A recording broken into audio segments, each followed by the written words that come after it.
Hi, in this video, I'm going to talk about an important organizational element in Schoology, your Schoology calendar, as well as some other tips to keep your students on task and know when your assignments are due. So to begin, we're going to access the calendar in the top Schoology banner. So I'm going to click on this calendar icon. And I will see all the assignments and events that belong to the courses, groups, or schools that I belong to. Now I'm only able to edit or add events to the course that you are an administrator of or to your personal calendar. To view an item in your calendar, you can go ahead and click on it, and it's going to show you the title, the due date, and the description. To go directly to the assignment for this particular course, I'm going to go ahead and view item. So this will take me directly to the page where I can see the assignment and additional tools to grade it. I'm going to go back to my calendar. If I like to edit an assignment, I'm going to go ahead and click on it, and I can go ahead and click Edit Item. This will open the assignment pop-up window for me to make changes to the name, to the description, to the due date, the category, and all those details when we create an assignment. When we're done, we can just save changes. To distinguish your calendars, you can color code them. So I can go ahead and click on this All Calendars link, and I can see that I can assign a specific color for each one of the calendars. So if I want to make this specific calendar, let's see, a different color, I can go ahead and click on it, and it'll show me this color menu, and I can go ahead and select the color for this specific course. I can go ahead and create an assignment or an event directly from the calendar. I can go ahead and click on the date where I like to create the assignment or event. Here I see that it is an event, so if I want to make an assignment, I can go ahead and click assignment and it'll change. So I can go ahead and give my assignment a name. I can add additional details. You can give it the points for the assignment, and you can select here which courses you would like to post it to by just typing the name of your course. Then we can add the category. And once I'm done adding all these details, I can go ahead and click Create, and it'll be added to my calendar. If you like to focus on a specific week or day, you can change your view by clicking on the corresponding option in the top right corner of your calendar. So I can switch to the week view or the daily view by just clicking on these options. I can also focus on a specific calendar for a course or a group by clicking on the All Calendars link and selecting the specific course that I like to view.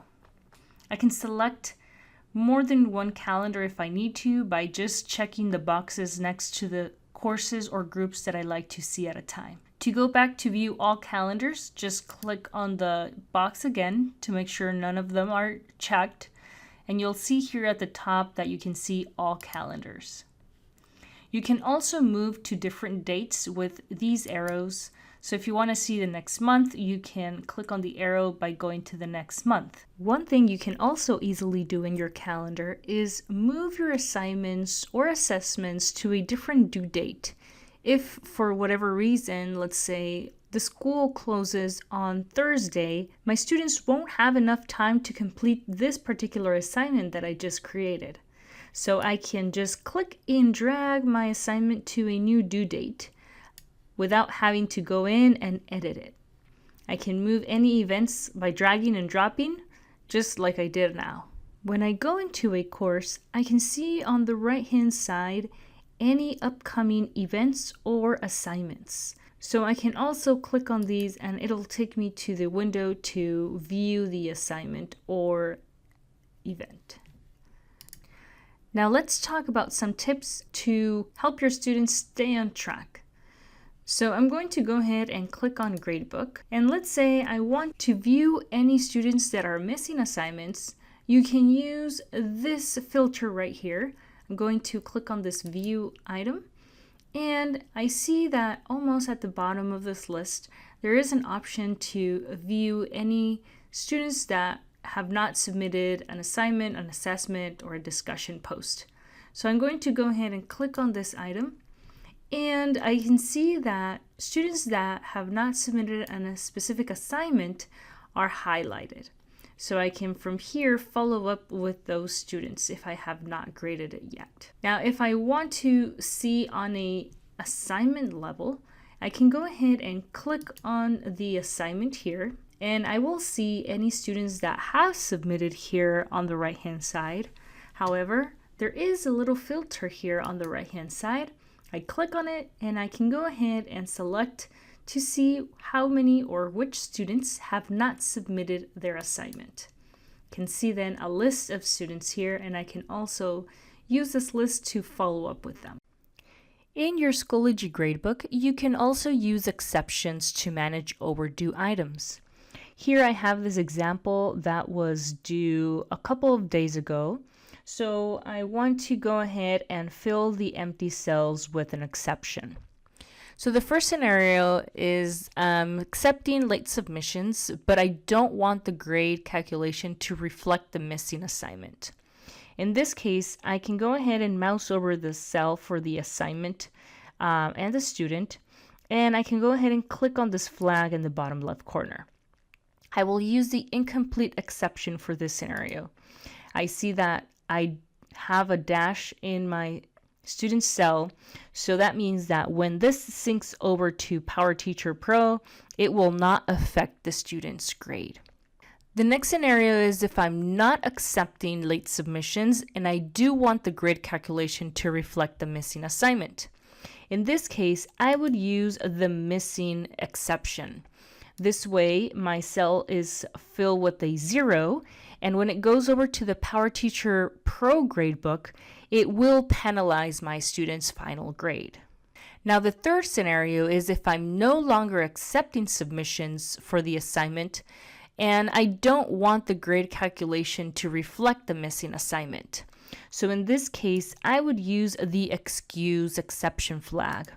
This behaves the same way as the incomplete exception flag, where it does not penalize the student neither in the Schoology gradebook nor in the PowerTeacher Pro gradebook. If I like to apply the same flag to all empty cells in this column, I can come to the top part in the assignment heading, and I can click on the 3 dots, and I can select if I liked all my empty cells marked as excused, incomplete, or missing. All right, so I hope these tips help you stay organized and help your students stay on track. I hope you enjoyed the video. Thank you.